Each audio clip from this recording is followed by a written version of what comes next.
Iya, teman-teman, saya mulai dulu ya.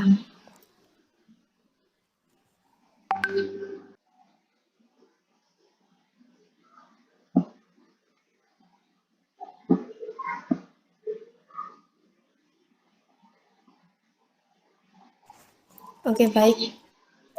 Assalamualaikum warahmatullahi wabarakatuh. Selamat pagi kepada Pak Reza selaku dosen matkul PKN. Selamat pagi juga kepada teman-teman semuanya. Perkenalkan, nama saya Ardani Aurelia selaku moderator dan sekaligus anggota kelompok 7. Perkenalkan juga anggota kelompok 7 yaitu ada Novarinda Agustin, Dwi Fatimatu Zahro, Muhammad Fajar Hajirin, dan Muhammad Ilham Salahuddin. Dalam presentasi hari ini ada beberapa sesi, yaitu ada sesi materi, tanya jawab, dan penutup. Baik teman-teman, minta waktunya sebentar untuk presentasi hari ini. Boleh di share screen.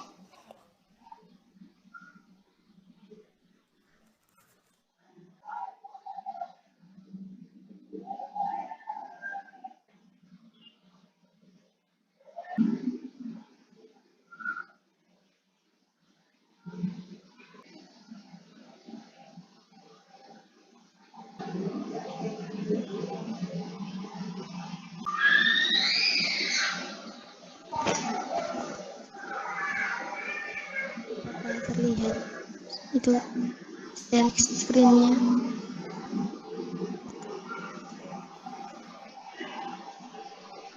Ya, sudah.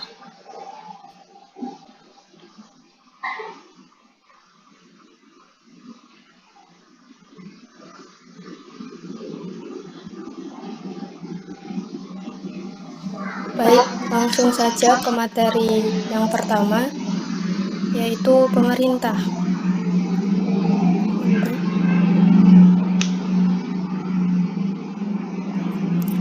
Pemerintah merupakan sarana untuk menyajikan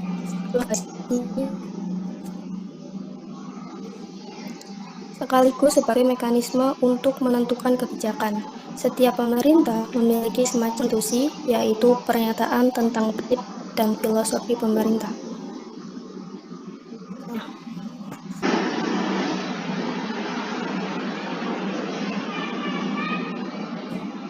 Yang kedua ada lembaga pemerintahan. Lembaga pemerintahan yang pertama adalah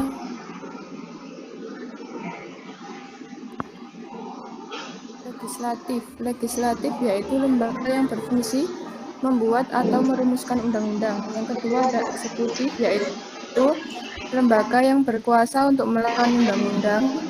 Yang ketiga ada yudikatif, yaitu lembaga yang berfungsi mengawasi penerapan undang-undang dan hukum.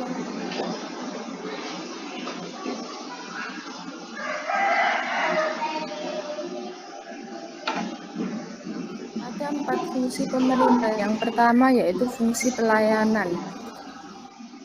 Menyelenggarakan kegiatan sebagai bentuk tugas umum pemerintahan. Yang kedua ada fungsi peraturan, itu membuat peraturan undang-undang untuk mengatur hubungan manusia dalam masyarakat. Yang ketiga ada fungsi pembangunan, yaitu memacu pembangunan di wilayahnya, di mana pembangunan ini mencakup segala aspek. Yang keempat ada fungsi pemberdayaan, yaitu mendukung terselenggaranya otonomi daerah, menuntut pemberdayaan dengan kewenangan yang cukup.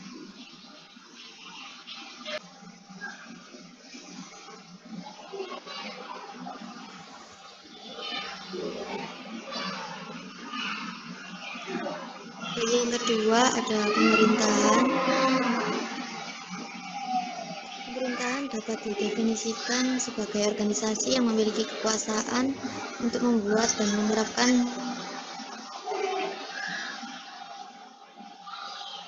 hukum serta undang-undang di suatu wilayah tertentu.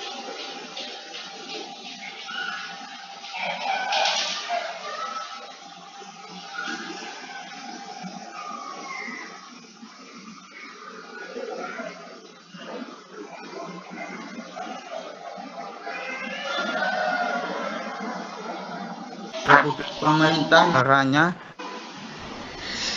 ditunjuk secara langsung atau tidak langsung. Ahli-ahli diwariskan dianggap sebagai urusan publik, contohnya Indonesia.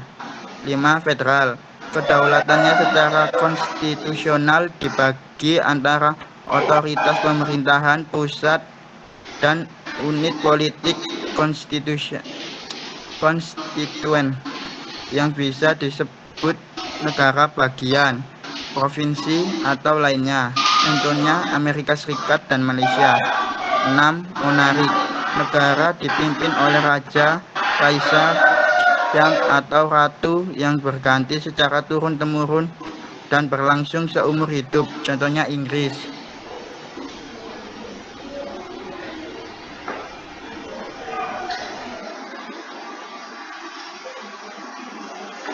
7. Tirani. Pemerintahan yang sewenang-wenang dan dijalankan secara otoriter juga absolut. Kekuasaan ada pada satu orang, contoh Joseph dari Uni Soviet. 8. Oligarki dijalankan oleh beberapa orang. Mereka ini diangkat dari sebab kekayaan, keluarga, atau kekuasaan dalam militer. Contoh Afrika Selatan. 9. Teknokrasi. Kekuasaannya dipegang oleh pakar teknis seperti ilmuwan, dokter, atau insinyur yang ahli dalam bidang tertentu. 10. Demokrasi. Kondisi ideal seperti kehormatan dan kemuliaan pemimpin yang jadi ukiran. 11. Oklokrasi. Kondisi ini terjadi saat masa bersenjata yang anarki masuk dalam pemerintahan secara tidak legal. Contoh Amerika yang pernah mengalami krisis ini. 12. Plutokrasi. Pemerintahan diatur oleh konglomerat yang tercipta akibat kondisi ekstrim. Contoh Yunani, Genova, dan Italia.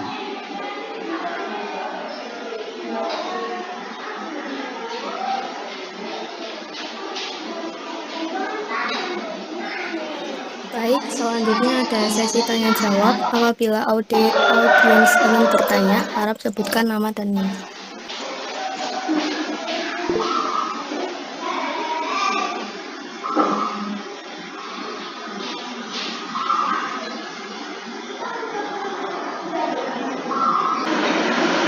Baik, Mbak Dela, silakan. Ya, terima kasih. Nama saya adalah Octaviana Putri, NIM 118. Apa yang terjadi jika suatu negara tidak memiliki kekuasaan? Terima kasih. Ya, terima kasih. Selanjutnya Mbak Oci, silakan. Baik, nama Avecelina Rosita Dewi, NIM 106. Apa saja kunci pokok sistem pemerintah di Indonesia? Terima kasih.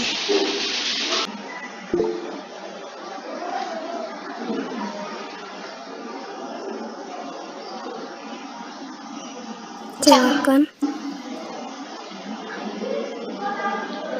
Nurisa Afrilia, NIM 95.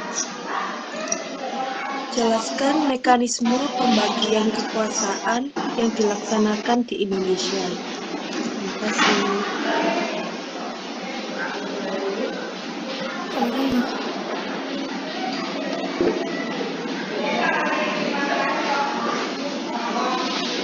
Ya, silakan.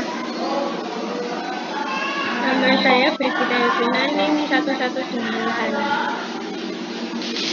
Sebutkan dan jelaskan dua sistem pemerintahan yang banyak dianut di negara-negara di dunia.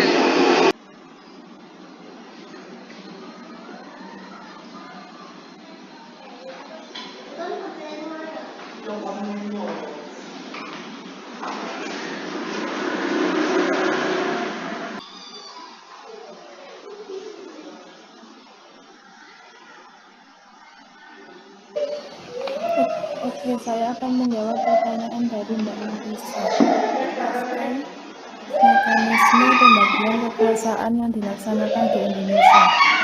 Secara umum, pembagian kekuasaan ini dibagi menjadi vertikal dan horizontal. Pembagian kekuasaan secara vertikal dimulai dari urutan kabupaten atau kota, provinsi hingga di pusat. Jadi pemerintahan pusat memiliki kekuasaan yang lebih tinggi dari provinsi lainnya.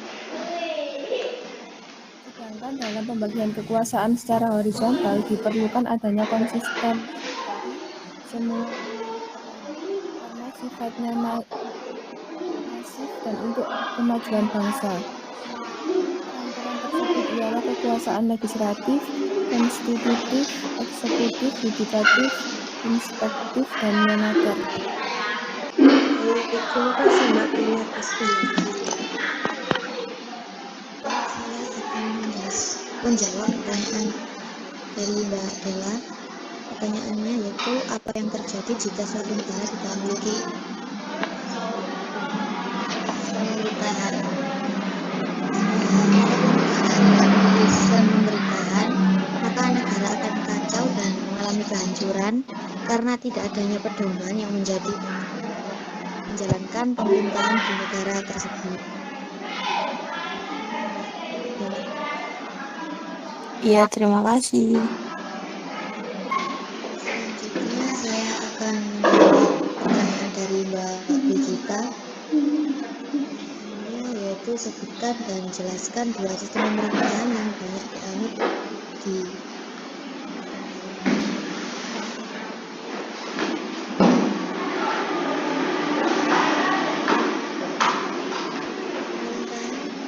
pemerintahan yang berlaku di dunia. Yang pertama ada pemerintahan monarki atau kerajaan. Pemerintahan monarki ini adalah salah satu bentuk sistem pemerintahan yang masih digunakan hingga saat ini. Pemerintahan demokrasi yang pemimpinnya dipilih secara langsung oleh rakyat. Dalam pemerintahan monarki ini menurun dari generasi ke generasi. Contoh negaranya ada Arab Saudi, Brunei Darussalam, Swaziland, Oman, dan Qatar. Kedua yaitu ada pemerintahan republik. Republik sendiri adalah bentuk pemerintahan yang berasal dan dipilih dari rakyat dan dipimpin atau dikepalai oleh seorang presiden untuk masa jabatan tertentu. Tiga bentuk pemerintahan republik. Yang pertama ada bentuk republik absolut, republik konstitusional, dan republik parlementer. Itu ada negara kita sendiri. Negara lainnya yaitu ada Cina, Afrika Selatan, Brasil, Amerika Serikat, Jerman, dan masih banyak. Kita bisa. Terima kasih. Sama-sama.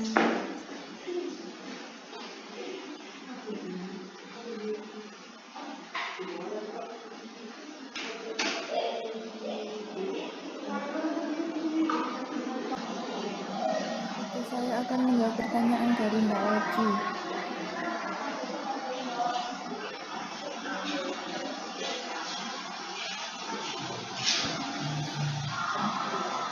Apa saja kunci pokok sistem pemerintahan di Indonesia? Yang pertama, Indonesia adalah negara hukum. Yang kedua, sistem konstitusional. Yang ketiga, kekuasaan negara tertinggi terletak di tangan rakyat. Yang keempat, presiden memegang kedaulatan pemerintahan tertinggi di bawah MPR. Kelima, presiden tidak bertanggung jawab kepada DPR. Yang keenam, menteri-menteri negara adalah pembantu presiden dan yang ketujuh, kekuasaan kepala negara tidak terbatas. Bagaimana Mbak Oji? Terima kasih, Mbak Dwi.